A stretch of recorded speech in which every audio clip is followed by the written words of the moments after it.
સંસારમાં જ્યાં ત્યાં જેટલા જન્મ ધર્યા અને જે વર્તમાન જન્મ છે તેમાં હંમેશા જીવ ત્રણ પ્રકારના તાપમાં અખંડ જલી રહ્યો છે. આધ્યાત્મિક તાપ, આધિ ભૌતિક તાપ અને આધિ દૈવિક તાપ.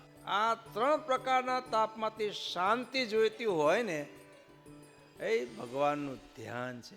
ધ્યાનમાં જેટલા આગળ ચાલીએ ને આ ત્રણ પ્રકારના તાપનું શમન થશે.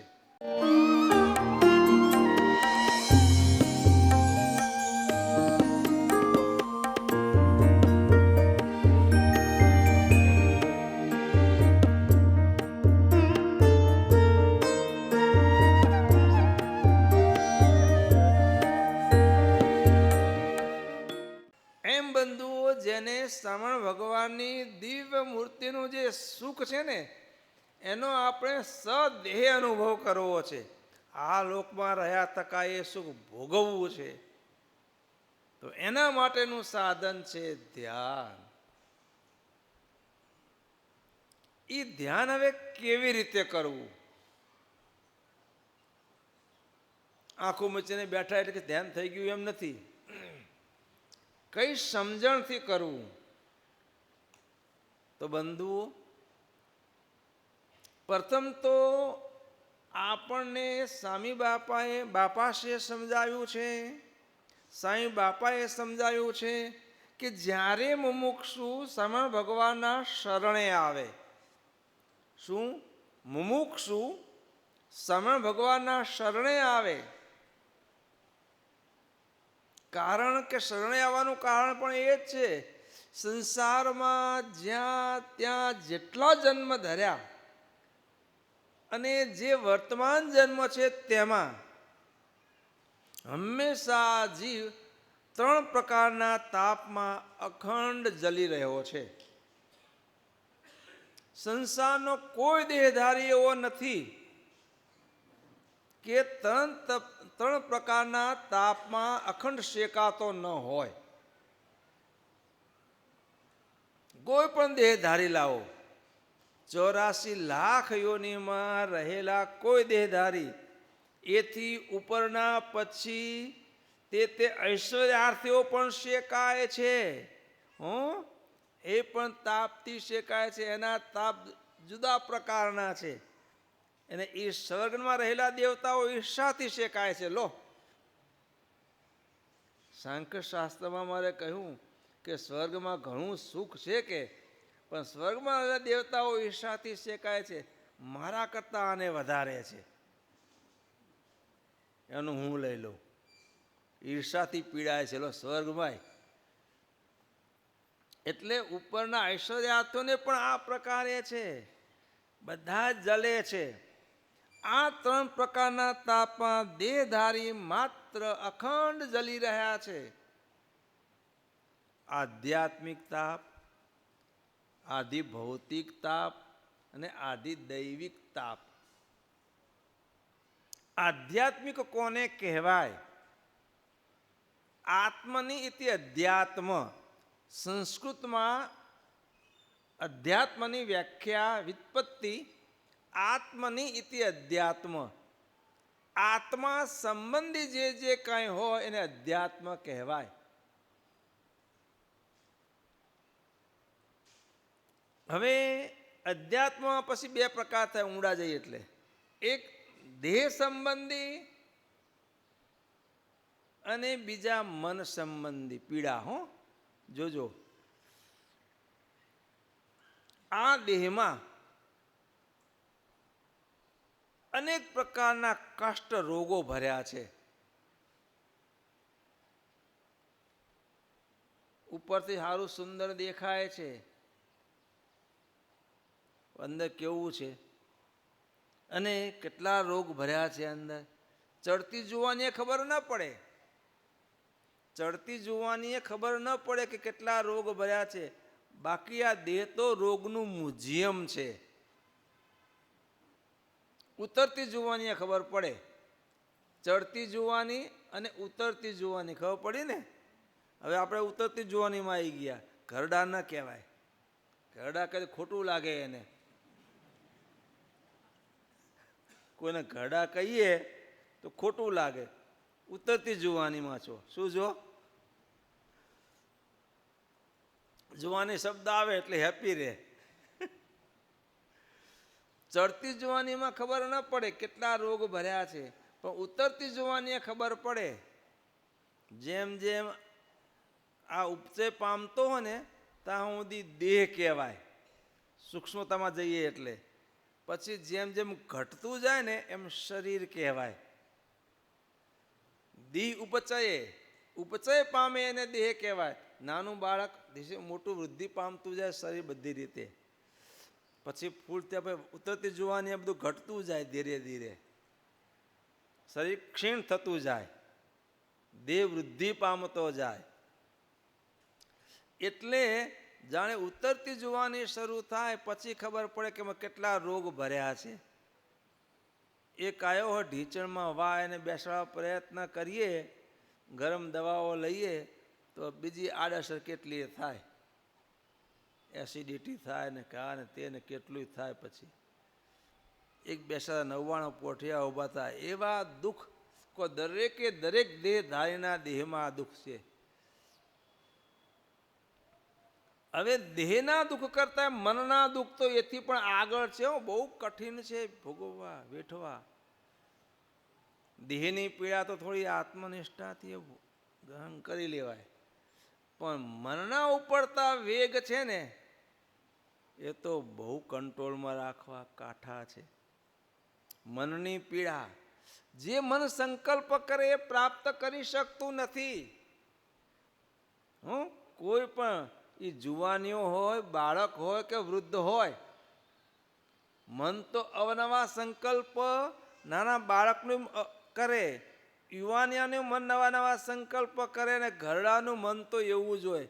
મન ઘરડું ક્યારેય થતું નથી. ઘરડું કોણ થાય છે? શરીર, દેહ. મન તો બધાનું હરખું હોય, પણ શરીર સાથ સહકાર ના આપે એટલે કોઈ ક્રિયા કરી શકે નહીં. અને મનના સંકલ્પ બધાને પીડે છે. ગરીબને પીડે છે, મોટા પૈસાદારને પીડે છે. બધા એને વધારે વધારે વધારે મેળવવાની ઈચ્છા હોય છે. સંતોષ વગર એમાં ક્યારેય શાંતિ થતી નથી. સંતોષરૂપી ઔષધનું પાન કરે ને સત્સંગે કહીને ત્યારે શાંત થાય, નહીં તો સંકલ્પ શાંત થતા નથી.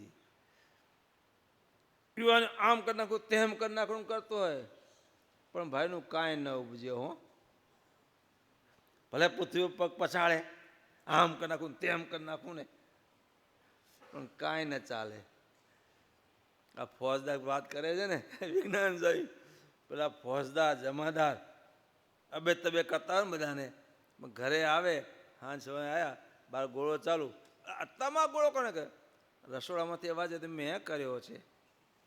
હા ખરેખર અંધારું થઈ જવા આવ્યું છે કે શાંત થઈ જવું પડે. કોઈ પણ પ્રકારે દેહ કરતા મનના કષ્ટ ઘણા છે, દરેકને અનુભવાય છે. મનના સંકલ્પ આપણને કેટલા પીડે છે કહો. એ સુંદર મજાનો બંગલો હોય, સુંદર મજાની સોફા સેટ હોય, પલંગ હોય, એસી હોય, સુવાસ મૂકી હોય, તોય ઊંઘ ના આવે. મનના વેગ ઉત્પન્ન હોય ને એને ચાલતા હોય તો આટલી સુવિધા હોય તો પણ ઊંઘ આવે નહીં. અને એવા પલંગમાં હુતા હુતાય આમ તાવની પેઠે શરીર ગરમ હોય એનું. મનનો તાપ બહુ જલાવે છે.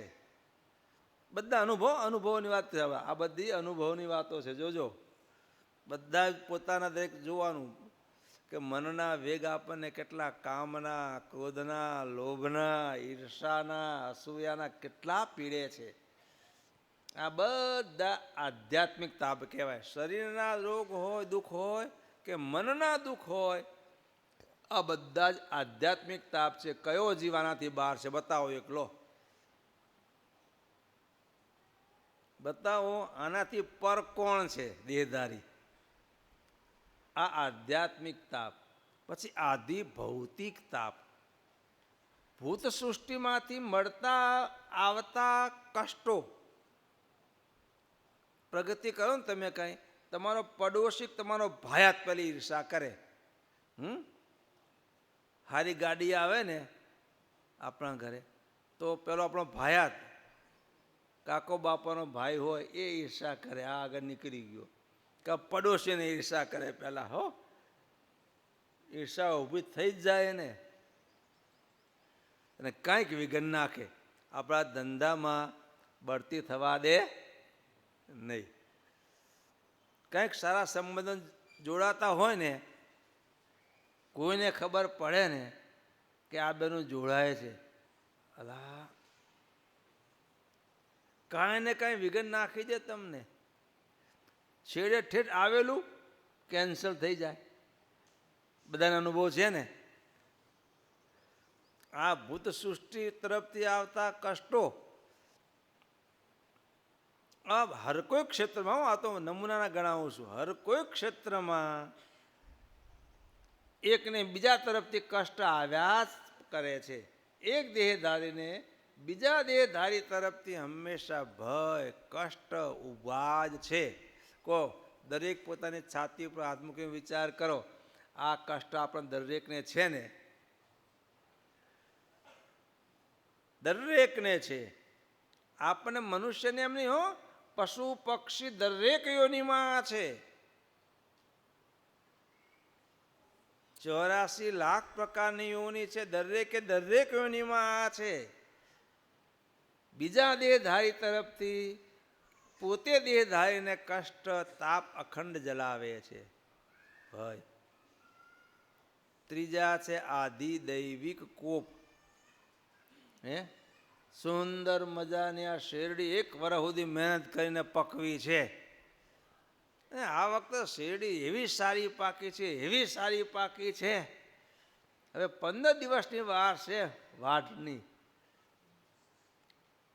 બહુ આખા વર્ષની મહેનતમાં પછી એમ હોય સારો પાક થયો છે, પણ મૂષક પડે, ઉંદરડા પડે, બધો પાક ફેલ જાય, કાપી ખાય શેરડી. આ આધિદૈવિક કહેવાય. દેવનો કોપ થયો, આટલા બધા ઉંદરડા પડી ગયા. આ બધા કપાસ વાવ્યા હોય છે ને, નાના નાના છોડવા જીવાત પડે છે બધી. હવે બધા જ પાંદડા ખલાસ કરી નાખે, ઠૂંઠા થઈ જાય. કેટલી બધી ઈયળો ક્યાંથી આવી, એકી હાથે આખા ગામના ગામ બધા સાફ થઈ જાય. બધા મોલ બધો એ જીરું સારું પાક્યું છે. 16 વરસ છે આ વખતે તો કે જીરામાં. અને સવારે વહેલું જીરું લેવાય એટલે મજૂર પણ કરી આવે, કાલે આપણે જીરું લેવાનું છે. આજે મજૂર કરી આવ્યા હોઈએ અને રાત્રિએ 12 વાગે માવઠું થાય, એકે દાણો હાથ આવે? એકે દાણો હાથ ના આવે. આ બધા દૈવી કોપ. શું કહેવાય? આ ભૂકંપ થયો, દૈવી કોપ. સુનામી આવે, અતિવૃષ્ટિ થાય, અનાવૃષ્ટિ થાય, વિદ્યુતપાત થાય. કો દરેક ઉપર આ ભય રહ્યો છે ને? કોઈને કંઈ ખબર છે ક્યારે શું થશે? ક્યારે શું થશે? દેવનો કયો કોપ આપણા ઉપર ઉતરશે કોઈને ખબર છે? બધા જ દેહધારી આ 3 પ્રકારના તાપમાં અખંડ જલી રહ્યા છે. આ 3 પ્રકારના તાપમાંથી શાંતિ જોઈતી હોય ને, એ ભગવાનનું ધ્યાન છે. ધ્યાનમાં જેટલા આગળ ચાલીએ ને, આ 3 પ્રકારના તાપનું શમન થશે. દેહમાં રોગાદિક આપદા તો આવવાની જ, પણ એનાથી તો પણ ધ્યાન માર્ગમાં આપણે હશું ને તો એ આપદા આપણને એટલી નડી શકશે નહીં.